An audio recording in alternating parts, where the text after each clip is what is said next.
আজ ভাবলাম পনিরের কোনো রেসিপি বানাবো। অনেক দিন ধরে চিকেন খেয়ে খেয়ে আর ভালো লাগছে না, তাই আজ ভাবলাম কোনো ভেজ রেসিপি ট্রাই করব। তাই আজ শাহি পনির আর বাটার নান বানাবো ভাবলাম। আর যেমন ভাবনা তেমন কাজ, শুরু করে দিলাম। প্রথমে আমি পনিরটাকে কিউব সাইজ করে কেটে নিচ্ছি। আর কী আর যেসব ইনগ্রিডিয়েন্টসগুলো লাগছে, ক্যাপসিকামটা অপশনাল, কেউ দিতেও পারে নাও দিতে পারে, বাট আমরা তো বাঙালি, শুধু পনির দিয়ে তো আর খাওয়া যাবে না, তাই জন্য কিছু তো একটা চাই, তাই ক্যাপসিকামটা আমি অ্যাড করেছি। এর সাথে সাথে পেঁয়াজ, টমেটো, ধনেপাতা, লঙ্কা, আদা কুচি, রসুন কুচি সবই লাগছে, এগুলো আমি কেটে নিলাম। এরপরে একটা এরপর আমি তেল গরম করে কড়াইতে তেল গরম করে তার মধ্যে তেজপাতা, শুকনো লঙ্কা, গোটা জিরে, এলাচ, দারচিনি, লবঙ্গ দিয়ে তারপরে পেঁয়াজ, টমেটো, আদা, রসুন, লঙ্কা, ধনেপাতা সব কিছু দিয়ে লো ফ্লেমে 2 থেকে 3 মিনিট একটু ভেজে নেব। হালকা ফ্রাই করতে হবে, স্যালো ফ্রাই করতে হবে, খুব বেশি ডিপ ফ্রাই করার প্রয়োজন নেই, যেহেতু এটা একটা পিউরি। নর্মালি একটা পেঁয়াজকে 4 পিস করে নিলেই হবে, তাই জন্য আমি খুব বড় বড় করেই কেটেছি। এরপর আমি একটা মিক্সিতে পিউরি বানিয়ে নেব। অবশ্যই এটা নামিয়ে একটু ঠান্ডা করে নেব, না হলে কিন্তু হাত পুড়ে যাওয়ার চান্স থাকে, একই মিক্সিতে গরম হয়ে যায়।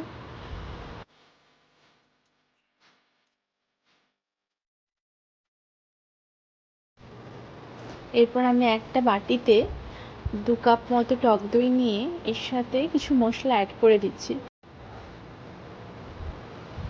এরপর আমি কড়াইতে দেওয়ার পর 1 থেকে 2 মিনিট একটু নেড়ে ওটাকে নামিয়ে নেব। তারপরে একটা ঠিক পিউরি। এরপর কড়াইতে হালকা তেল দিয়ে ক্যাপসিকামটা একটু ভেজে নিচ্ছি, কারণ না হলে কাঁচা স্মেলটা ভালো লাগবে না। যেহেতু আমাদের পিউরিটা হয়ে গেলে রান্না অলরেডি ডান, তো ক্যাপসিকামটা আমি একটু ভেজে নিচ্ছি। এখানে আমি ক্যাপসিকামটা অ্যাড করেছি, কেউ চাইলে নাও অ্যাড করতে পারেন। এখানে তেল দিয়ে ডিরেক্ট আপনারা পিউরিটা দিয়ে দিতে পারেন, কিন্তু এখানে আমি একটু ক্যাপসিকাম অ্যাড করেছি যাতে একটু কোয়ান্টিটিটা বাড়ানো যায়, সেই কারণে। এরপর আমি যে পিউরিটা বানিয়ে রেখেছিলাম ওটা অ্যাড করে দিলাম, দিয়ে 2-3 মিনিট একটু ফুটতে দিতে হবে। তারপরে আমি পনিরটা অ্যাড করবো। এরপর আমি পনিরটাকে অ্যাড করে দিচ্ছি। এরপর বেশিক্ষণ টাইম লাগবে না রেডি হতে আমাদের রান্নাটা। 2 থেকে 3 মিনিট ফোটানোর পরই একটু ধনেপাতা আর ফ্রেশ ক্রিম দিয়ে আর শাহি পনিরের যে মশলাটা পাওয়া যায় আমি ওটা নিয়েছিলাম, ওটা অ্যাড করেছি যাতে স্মেলটা খুব ভালো আসে। খেতে কিন্তু রান্নাটা অসাধারণ হয়েছিল, আপনারা বাড়িতে ট্রাই করে দেখতে পারেন।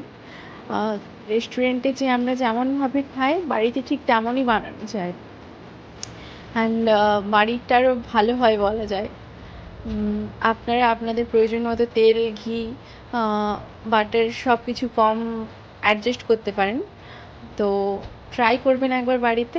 এরপর আমি বানিয়ে নিচ্ছি, মানে বাটার নান। আমি এটা অলরেডি 2 ঘন্টা আগেই মেখে রেডি করে রেখেছিলাম। লাস্টে জাস্ট একটু ভাবলাম এটা অ্যাড করে দিই, এটা আমি অলরেডি বানিয়ে রেখেছিলাম, তো এখন জাস্ট একটু সেঁকে নিচ্ছি, তারপরে আমুল বাটার অ্যাড করব ওইটুকু।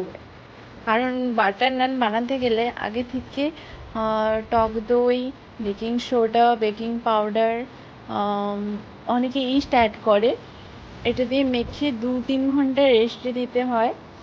তারপরে মানে আমরা যখন খাবো তার 2-3 ঘন্টা আগে থেকে প্রিপারেশন স্টার্ট করতে হয়, তো সে কারণে আমি মেখিয়ে রেখেছিলাম।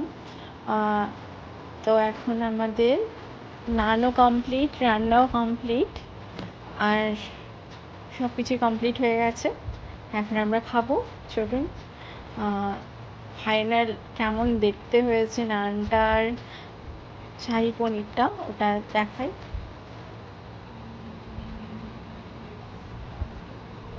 এখানে আপনারা আমুল বাটারটা অ্যাড করতেও পারেন, নাও অ্যাড করতে পারেন।